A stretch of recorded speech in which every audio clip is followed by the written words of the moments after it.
Welcome to today session. আমরা previous লেকচারে EMF equation develop করেছিলাম। আমরা দেখেছিলাম যে একটা সাইনোসয়েডাল ফ্লাক্স ডেন্সিটির জন্য আমরা একটা সাইনোসয়েডাল ইএমএফ পেয়ে থাকি। তো আজকে আমরা ইএমএফ ইকুয়েশনটাকে একটু ভিন্নভাবে ডেভেলপ করার চেষ্টা করবো এবং সেখান থেকে কিছু ইম্পর্টেন্ট কনক্লুশন দেখবো আমরা। তো আমরা যেটা বলেছিলাম, আইডিয়ালি আসলে ফ্লাক্সটা ডিস্ট্রিবিউশন হবে সাইনোসয়েডাল একটা ফ্লাক্স, রাইট? সো সাপোজ এইটা হচ্ছে আমরা একটা স্ট্যাটর পেরিফেরি ড্র করতেছি।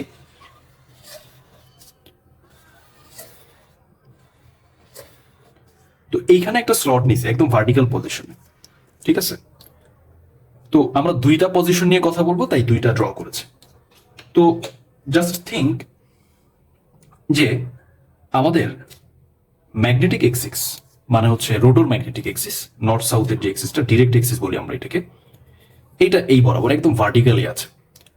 তো ফিল্ড লাইনগুলো এইভাবে যাবে আর এদিক থেকে ভেতরে এন্ট্রি করবে, right?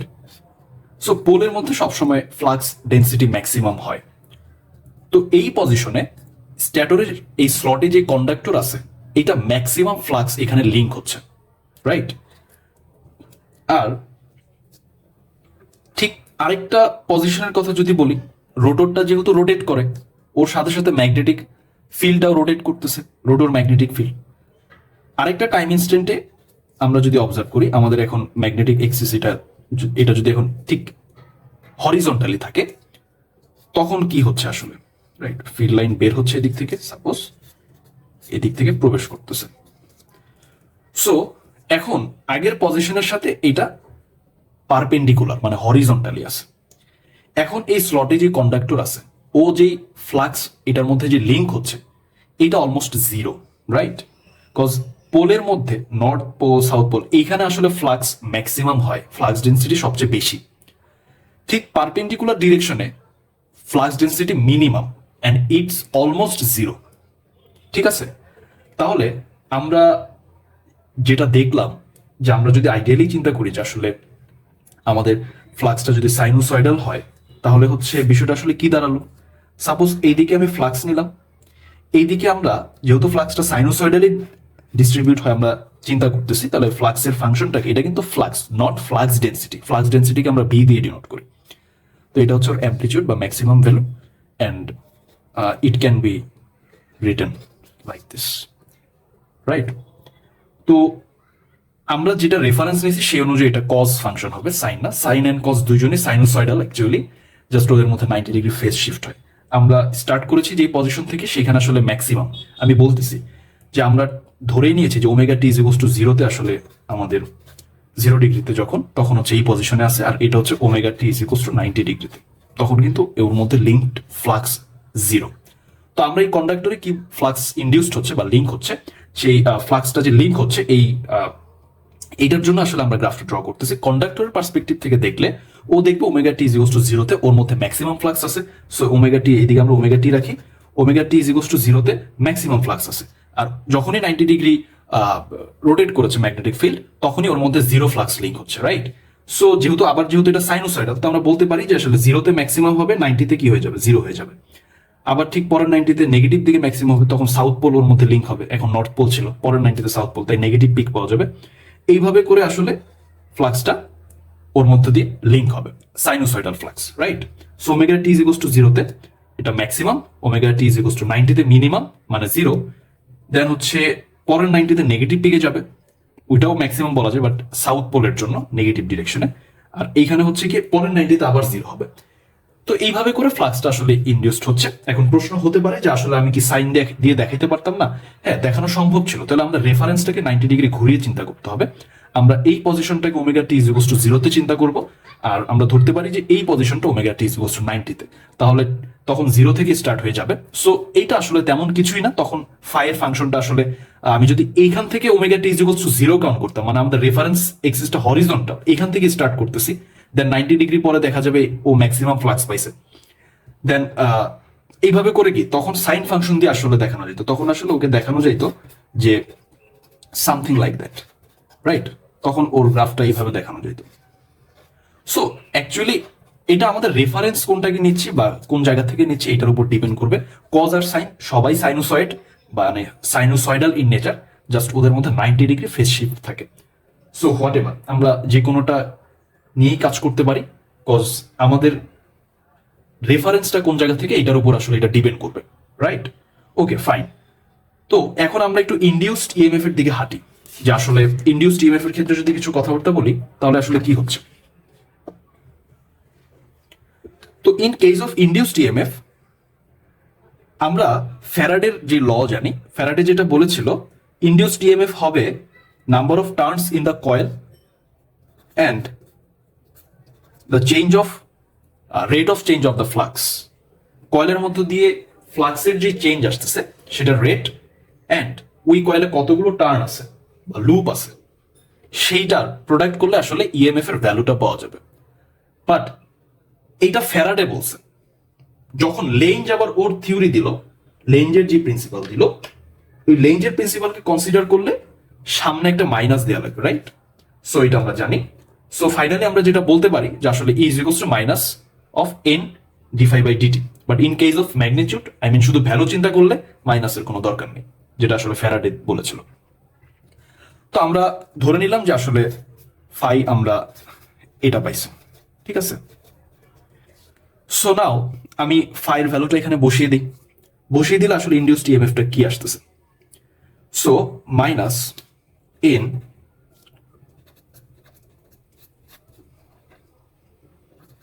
Cause of omega T, right?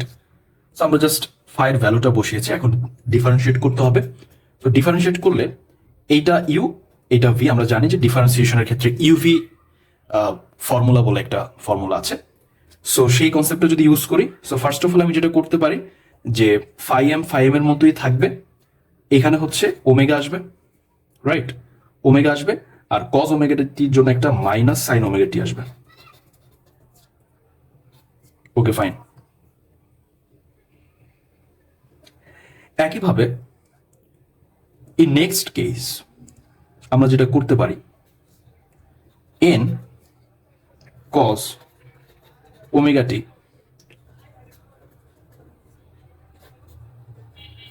Right. So একবার ফাই এম কে ডেরিভেটিভ করতে হবে, একবার হচ্ছে কজ ওমেগা টি কে করতে হবে। সো আমরা এটা করতে পারলাম। সো ইন নেক্সট লাইন আমরা কি লিখতে পারি যে N phi M omega sine omega টি, রাইট? এখানে হচ্ছে N cos omega t into phi. আচ্ছা, সো আজকের সেশনটা বা ইএমএফ এর ইকুয়েশনটা আসলে এইভাবে দেখার উদ্দেশ্যটা যেটা, এটা এই জায়গাতেই আছে, সেটা নিয়ে আমরা এখন ডিসকাস করব। আমরা যদি একটু ভালো করে খেয়াল করি, এইখানে ওমেগা বিষয়টা আসলে কি? Rotational speed, right? Magnetic field rotate করবে, মানে rotational speed. So there must be a rotation, তাই না? রোটেশন থাকতে হবে। সো আমরা যদি চিন্তা করি বিষয়টাকে এইভাবে, if omega is equals two 0, that means আমার সিস্টেমে বা আমার পুরো মেশিনে কোনো রোটেশনাল পার্ট নাই, রোটরও মুভ করতেছে না, স্ট্যাটরও মুভ করতেছে না। সো সেই ক্ষেত্রে কি হবে? এই পুরো টার্মটা কিন্তু 0 হয়ে যাচ্ছে, রাইট? এই পুরো টার্মটা 0, কারণ ইটস 0, অ্যান্ড এখানেও যদি 0 ইনপুট দেয়, সাইন 0, এটা তো 0ই দিবে, রাইট? সো তখন কিন্তু এই টার্মটা আর থাকতেছে না। তাহলে ওই ক্ষেত্রে আমরা কি বলতে পারি? N phi M omega sine omega t, এই পুরো টার্মটা 0 হয়ে যাচ্ছে, রাইট? Okay fine. এইটা কিন্তু 0 হচ্ছে না, কজ এখানে ওমেগা আছে, ইটস ফাইন, বাট এখানে ওমেগা 0 বসালেও কজ 0-র ভ্যালু তো 1, কিছু একটা ভ্যালু তো আমি পাবো, রাইট? সো এটা এই টার্মটা কিন্তু 0 হচ্ছে না। সো ওমেগা 0 হলে ইনডিউসড ইএমএফ 0 হচ্ছে না, বাট ওর মধ্য থেকে শুধু এই টার্মটা 0 হচ্ছে। অ্যান্ড এইটা কি ডিনোট করে? ফাই এম এর চেঞ্জের রেট, তাই না? Okay fine. এখন এইখানে হচ্ছে একটা কনসেপ্ট আমাকে মনে রাখতে হবে, আমাদের যে সিনক্রোনাস জেনারেটর, এইখানে তো আসলে ওমেগা 0 এটা পসিবল না। এটা তো একটা রোটেশনাল পার্টও আছে, রোটর তো রোটেট করবে, ম্যাগনেটিক ফিল্ডও রোটেশনাল হয়। সো স্টেশনারি পুরো মেশিনকে রেখে দিলাম, তাহলে তো হচ্ছে না। আবার আমি এটাও দেখতেছি স্টেশনারি রাখলেও ইএমএফ ইন্ডিউসড হবে, মানে আই মিন হবে না, বিষয়টা এরকম না, ইএমএফ ইন্ডিউসড হচ্ছে, কিছু একটা ভ্যালু পাওয়া যাচ্ছে এখানে। So what's the case here? আমি এখন যদি একটু ডিটেলসে ভেঙে বলি যে আসলে কি হয়েছে, ইকুয়েশনটা আরেকটু লিখি আরেকবার। সো আমি ফাইনালি এখানে এসে থেমেছিলাম যে N phi M omega sine omega T minus N cos omega T d dt of phi M, right? আচ্ছা, ওকে ফাইন। আমরা এই টার্মটাতে একটু ফোকাস করি। এইখানে স্পিডের একটা কনসেপ্ট আছে, সেটা হচ্ছে ওমেগা ডিরেক্ট প্রোডাক্ট হিসেবে আছে, রাইট? সো এই জন্য আমরা এই টার্মটাকে বলতেছি স্পিড ভোল্টেজ টার্ম। ওকে, এইখানে না আসলে মানে ওমেগাকে ডিরেক্ট ইন্ট্রোডিউস করা হয়নি এরকম করে, অ্যান্ড স্পিড জিরো হয়ে গেলেও এটা কিন্তু জিরো হচ্ছে না। সো আমরা বলতে পারি যে আসলে এই টার্মটাতে ওমেগা জিরো হলে কোনো কিছু প্রবলেম হচ্ছে না। সো দ্যাটস ওয়াই আমরা এটাকে ডিরেক্ট স্পিড ভোল্টেজ টার্ম বলবো না। এইটা আসলে কি একটু বলি, এইটা হচ্ছে আসলে ট্রান্সফরমার ভোল্টেজ টার্ম। আচ্ছা, ট্রান্সফরমারে কিন্তু কোনো মুভমেন্ট করে এমন কোনো পার্ট নাই, কোনো রোটেশনাল পার্ট নাই, পুরো সিস্টেমটা স্টেশনারি থাকে, ঠিক আছে? সো এরপর আরো কিছু কথা বলা যায় এখান থেকে। যেহেতু এখানে রোটেশন বা মুভমেন্টের একটা বিষয় আছে এবং এই পার্টটা রোটেশনের সাথে রিলেটেড, তো এটাও তো ইএমএফ এর টোটাল ভ্যালুর একটা পার্ট, তাই না? সো এই টার্মটাকে আমরা বলতেছি ডাইনামিক্যালি ইনডিউসড ইএমএফ, ঠিক আছে? ডাইনামিক্যালি ইনডিউসড ইএমএফ, কারণ এখানে ডাইনামিক পজিশন আই মিন রোটেশনালের এক কনসেপ্টের একটা ব্যাপার আছে, মানে এখানে রোটেশন হচ্ছে, মুভমেন্ট হচ্ছে, রাইট? সো এটাকে আমরা বলতেছি ডাইনামিক্যালি ইনডিউসড ইএমএফ, যেটা আসলে এসি মেশিন গুলাতে হয়, মোটর দেন হচ্ছে জেনারেটর। এখানে কিন্তু কোনো স্টেশনারি পার্ট না, এখানে রোটেশনাল পার্ট বা মুভিং পার্ট বা ডাইনামিক পার্ট যেভাবেই আমি বলি এগুলো কিন্তু থাকবে। সো ওদের জন্য এই টার্মটা কখনো জিরো হয় না, right? But in case of ট্রান্সফরমারে কোনো রোটেশনের কিছু কোনো কনসেপ্ট নাই, মুভমেন্টের কিছু নাই। সেইখানে আসলে কি হচ্ছে, সেইখানে কিন্তু ডাইনামিক্যালি মানে সেকেন্ডারি কয়েল, ট্রান্সফরমার তো দুইটা কয়েল থাকে, একটা প্রাইমারি একটা সেকেন্ডারি। ওইখানে সেকেন্ডারিতে যে ইএমএফ ইনডিউসড হয় সেটা কিন্তু ডাইনামিক্যালি ইনডিউসড ইএমএফ না, কারণ সেখানে কোনো ডাইনামিক পার্টস নাই ওই সিস্টেমে, ওই মেশিনের মধ্যে। সো এই ধরনের ইএমএফ কে বা এই টার্মটাকে আমরা বলতেছি স্ট্যাটিক্যালি ইনডিউসড ইএমএফ।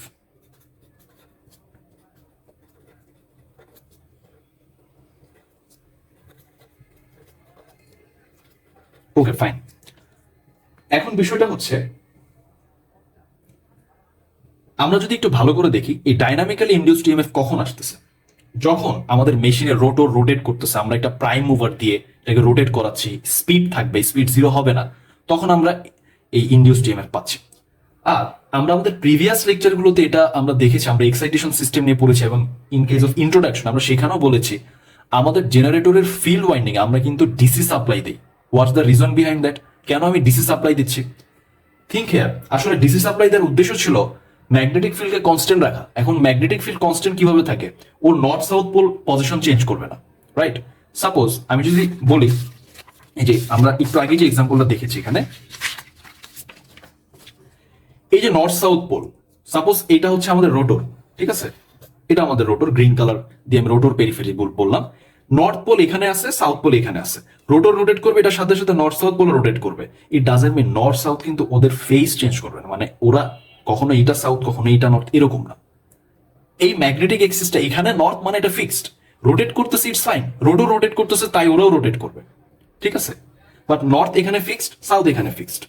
তো এটা ডিসি ফিল্ড দেওয়ার মানে ফিল্ডে ডিসি কারেন্ট দেওয়ার উদ্দেশ্য এটা ছিল, কারণ ডিসি কারেন্ট থেকে আমরা কনস্ট্যান্ট ম্যাগনেটিক ফিল্ড পাচ্ছি। কনস্ট্যান্ট ম্যাগনেটিক ফিল্ড বলতে এটা বোঝাচ্ছে নর্থ সাউথ এই ডিরেক্ট এক্সিসের এই পজিশনটা পোলের এটা ফিক্সড হয়ে গেছে। রোটর রোটেট করলে এদের পজিশন মানে নিজেদের মধ্যে চেঞ্জ হবে না, বাট এরা রোটরের সাথে সাথে রোটেট করবে, এক্সিসটা রোটেট করবে, যেটাকে আমরা ডিরেক্ট এক্সিস বলছি, এটা রোটেট করবে, এটার সাথে সাথে নর্থ এন্ড সাউথও রোটেট করে। বাট ওরা কিন্তু ফিক্স থাকে, যে রোটরের এইটা হচ্ছে নর্থ পোল, এটা হচ্ছে সাউথ পোল, এটা সবসময় ফিক্সড। বাট আমরা যদি অল্টারনেটিং কারেন্ট দিতাম তখন কিন্তু এটা হইতো না। অল্টারনেটিং কারেন্টে আমরা কোনো কনস্ট্যান্ট ম্যাগনেটিক ফিল্ড পাই না। তো আসলে যেটা হয় যে ডাইনামিক্যালি ভোল্টেজ ইনডিউসড করার ক্ষেত্রে এই ক্ষেত্রে আসলে রোটরের রোটেশন থাকতে হয়, মানে একটা রোটেটরি পার্ট থাকবে, এবং সেইখানে আসলে যেটা হয় ফিল্ড ওয়াইন্ডিং আসলে ডিসি সাপ্লাই দেওয়া হয়, ঠিক আছে, এটা কনস্ট্যান্ট ম্যাগনেটিক ফিল্ড রাখা হয়। আর in case of transformer voltage statically induced EMF এর জন্য আসলে কোনো রোটেশনাল পার্ট থাকে না, সেখানে ফিল্ডকে তাহলে কে রোটেট করাবে, এই জন্য সেইখানে আমরা খুব ভালো করে খেয়াল করি এইখানে কিন্তু ফ্লাক্স চেঞ্জের রেট বলে একটা কথা আছে। এই জন্য ট্রান্সফর্মারে কিন্তু প্রাইমারি ওয়াইন্ডিং এ বা প্রাইমারি কয়েলে এসি সাপ্লাই দেওয়া হইতো। তো এসি সাপ্লাই কি করতেছে, এই এসি সাপ্লাইয়ের জন্য যে ফ্লাক্স তৈরি হয় এসি কারেন্টের জন্য, ওই ফ্লাক্স তো হচ্ছে কনস্ট্যান্ট না, এটা তো চেঞ্জ হবে, রাইট, এটা চেঞ্জের একটা রেটও থাকবে। সো ট্রান্সফর্মারের ক্ষেত্রে কিন্তু ডিডিটি অফ ফাই এম এটা কিন্তু একটা কিছু পাওয়া যাবে, রাইট, এটার একটা ভ্যালু থাকবে, কারণ এসি কারেন্টের জন্য ওইখানে যে ফ্লাক্স তৈরি হচ্ছে এটার চেঞ্জের রেট আছে। So I can find a EMF for this term. But ট্রান্সফর্মারের জন্য এটা জিরো, কারণ ট্রান্সফর্মার স্পিড ভোল্টেজ টার্ম থাকবে না, কারণ এখানে মানে রোটেশনাল কোনো পার্ট নাই। বাট মেশিনের ক্ষেত্রে, আই মিন আমাদের অন্য মেশিন যেমন জেনারেটরের ক্ষেত্রে স্পিড ভোল্টেজ টার্ম থাকবে, এটা থাকবে না। হোয়াই? বিকজ আমরা তো ডিসি সাপ্লাই দিয়েছি, আমাদের ফিল্ডে ডিসি সাপ্লাই দিয়েছি, it creates a constant magnetic field, right.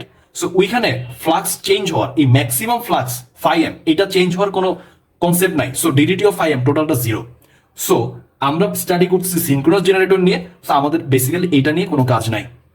So আমরা যেটা করতে পারি, আমরা ফার্দার ক্যালকুলেশনে যেটা বলতে পারি যে আসলে ফর এ সিনক্রোনাস জেনারেটর আমাদের ওই ট্রান্সফর্মার ভোল্টেজ টার্ম এটা জিরো, রাইট। এটা যেহেতু জিরো, তাহলে আমরা ফাইনালি কি পাচ্ছি, N phi M omega sine omega T, that is the final expression for synchronous generator, ঠিক আছে। সো এটাই হচ্ছে কি আমাদের ইএমএফ এর ফাইনাল ইকুয়েশন। সো এইটা কেন জিরো হবে, এইটা আমাদের কেসে জিরো হবে এই জন্যই, কারণ আবারও বলতেছি যে আমাদের মেশিন যেটা, আমাদের মেশিনে স্পিড কখনো জিরো হয় না, এখানে রোটেশনাল পার্ট থাকে, তো রোটেশনাল পার্ট থাকলে স্পিড একটা থাকবে, রাইট। সো এইটা আমরা জিরো হবে না। আর এইটা কেন জিরো হয়ে যায়, বিকজ আমরা আসলে ফিল্ড ওয়াইন্ডিং এ বা আমাদের মেইন ফিল্ডে ডিসি কারেন্ট সাপ্লাই দিই। ডিসি কারেন্ট সাপ্লাই দিলে এখানে কনস্ট্যান্ট ম্যাগনেটিক ফিল্ড পাওয়া যায়। আর কনস্ট্যান্ট ম্যাগনেটিক ফিল্ড পাওয়া মানে কি, ডিজিটি অফ ফাই এম, এটার তো চেঞ্জই হচ্ছে না। সো এটার রেট কিভাবে বের করবো, এটা জিরো হবে। সো একটা কনস্ট্যান্ট কোনো কিছু ডেরিভেটিভ তো জিরো হয়, রাইট। সো সেই ক্ষেত্রে এই টার্মটা জেনারেটরের জন্য আসলে জিরো হয়ে যাচ্ছে, তাই পুরো টার্মটাই zero. So in case of transformer এটা জিরো হয়ে যায়, in case of generator I mean কোনো মানে এমন কোনো এসি মেশিন, যে কোনো এসি মেশিন যেখানে আসলে ইলেকট্রোম্যাগনেটিক ইন্ডাকশনের মাধ্যমে ইএমএফ ইন্ডিউসড হচ্ছে, সেখানে আসলে এই টার্মটা থাকবে, এবং তাদের মধ্যে অবশ্যই কি রোটেশনাল পার্ট থাকতে হবে, লাইক সেটা মোটর হতে পারে, এটা জেনারেটর হতে পারে, রাইট। ট্রান্সফর্মারে কিন্তু আসলে স্পিড বা রোটেশনের কোনো কনসেপ্ট নাই। সো এখানে আসলে যে ইএমএফটা ইন্ডিউস হচ্ছে এটা স্ট্যাটিক্যালি ইন্ডিউসড ইএমএফ। আর আমরা যে মেশিন নিয়ে স্টাডি করতেছি সিনক্রোনাস জেনারেটর, এখানে আসলে যে ইন্ডিউসড ইএমএফ পাওয়া যাচ্ছে এটা ডাইনামিক্যালি ইন্ডিউসড ইএমএফ। সো আমাদের জন্য এই টার্মটা zero, so this term will be zero, আমাদের জন্য শুধু এইটা থাকবে। সো এটাই হচ্ছে আমাদের ইএমএফ এর ফাইনাল ইকুয়েশন। সো আমরা দেখতেছি যে আসলে আমাদের ইএমএফটা হচ্ছে sinusoidal in nature, right. So আমি যদি বলি ম্যাক্সিমাম ইএমএফ এর কথা, ম্যাক্সিমাম ইএমএফ বা আমরা শর্টলি ইএম লিখতে পারি, এটা কিন্তু আমরা দেখতেই পারতেছি যে আসলে এইটা। সো এইটার ভ্যালু হচ্ছে maximum flux into rotational speed omega. So এইখানে একটা বিষয় হচ্ছে, আমরা যদি গ্রাফটাও দেখতে চাই তাহলে কিন্তু গ্রাফটা আসলে এরকম হবে, রাইট, গ্রাফটা এরকম হবে, রাইট। আচ্ছা, বাট আমরা যে ফ্লাক্স নিয়ে কাজ করতেছিলাম, আমরা যে শুরুতে ফ্লাক্স নিয়েছিলাম, ফ্লাক্সটা কি ছিল, ফ্লাক্সটা ছিল এরকম, phi is equals to phi M cos omega T, right, cos omega t, এটাই তো আমরা দেখছি। বাট এখন আমরা কি দেখতেছি, ইএমএফটা কিন্তু কজ ফাংশন না, ইএমএফটা সাইন ফাংশন, তাই না। সো আমি যদি ইন কেস অফ ইএমএফ বলি is equals to E M sine omega t, এটা কজ এটা সাইন, আমি এটাকে একটু ভেঙে লিখতে পারি কজ দিয়ে, জাস্ট টু নো যে কতটুকু ল্যাগ হচ্ছে। Yes, it can B right 90 degree, right, লেখা যায়। সো এটা কিভাবে, হ্যাঁ এটা কিন্তু লেখা যায়। সো আমরা জানি যে আসলে কজ ওমেগা টি মাইনাস 90 যেই কথা, কজ 90 মাইনাস ওমেগা টি একই কথা। বিকজ আমরা ট্রাইগোনোমেট্রিক একটা রিলেশন জানি, cos of minus theta is equals to cos theta. So সেইটা অ্যাপ্লাই করে আমরা আসলে এখান থেকে বলতে পারি যে এইটা আসলে সাইন ওমেগা টি কে রিপ্রেজেন্ট করতেছে। তো এখন যে বিষয়টা এখান থেকে দাঁড়াইছে সেটা হচ্ছে কি, যে আমরা দেখতেছি যে এই দুইটা টার্মে যদি আমরা কম্পেয়ার করি, আমাদের ইএমএফ কিন্তু আমাদের ফ্লাক্সকে 90 ডিগ্রি ল্যাগ করতেছে। ইএমএফ ফ্লাক্সকে ল্যাগ করে, 90 ডিগ্রি ল্যাগ করতেছে। তাহলে আমাদের যদি এটা ইএমএফ এর জন্য হয়, তাহলে ফ্লাক্স কিন্তু আমরা দেখেছিলাম ফ্লাক্স আসলে স্টার্ট হয়েছিল পিক থেকে অ্যান্ড ফাইনালি সে এইভাবে যাচ্ছিল, রাইট? যখন ফ্লাক্স ম্যাক্সিমাম ইএমএফ তখন মিনিমাম, যখন ফ্লাক্স জিরো ইএমএফ তখন ম্যাক্সিমাম। সো বিষয়টা অনেকটা এরকম। সো এটা হচ্ছে ফাই এম, রাইট? আর এইটা হচ্ছে কি আমাদের ইএম। সো আমরা আসলে 90 ডিগ্রি ল্যাগ করতেছে, আমরা দেখতেছি দুইজনের পিকের মধ্যে আসলে গ্যাপটা সবসময় 90 ডিগ্রি থাকবে, বা যে কোনো দুইটা কোরেসপন্ডিং পয়েন্টের মধ্যে সবসময় 90 ডিগ্রি ল্যাগ সম্পর্ক থাকবে। সো এইটা আমাদের মাথায় সেট করে ফেলতে হবে যে আসলে ইএমএফ আসলে কি করতেছে, ইনডিউসড ইএমএফ ফ্লাক্সকে 90 ডিগ্রি ল্যাগ করে, অথবা ফ্লাক্স ইনডিউসড ইএমএফ কে 90 ডিগ্রি লিড করে। ওকে, সো আমরা বুঝতে পারলাম যে আসলে আমাদের ইএমএফটা সাইনোসয়েডাল হবে। এইটা আমরা আমাদের প্রিভিয়াস লেকচার আর আজকের লেকচারের মাধ্যমে একদম ফাইনালি কনফার্ম হইলাম যে আমাদের ইনডিউসড ইএমএফটা সাইনোসয়েডাল হবে যদি ফ্লাক্স ডিস্ট্রিবিউশনটা সাইনোসয়েডাল হয়। So that's for today's session. If আমাদের যদি কোনো ডাউট থাকে আমরা কমেন্ট সেকশনে কমেন্ট করতে পারি। I will try to reply your comments.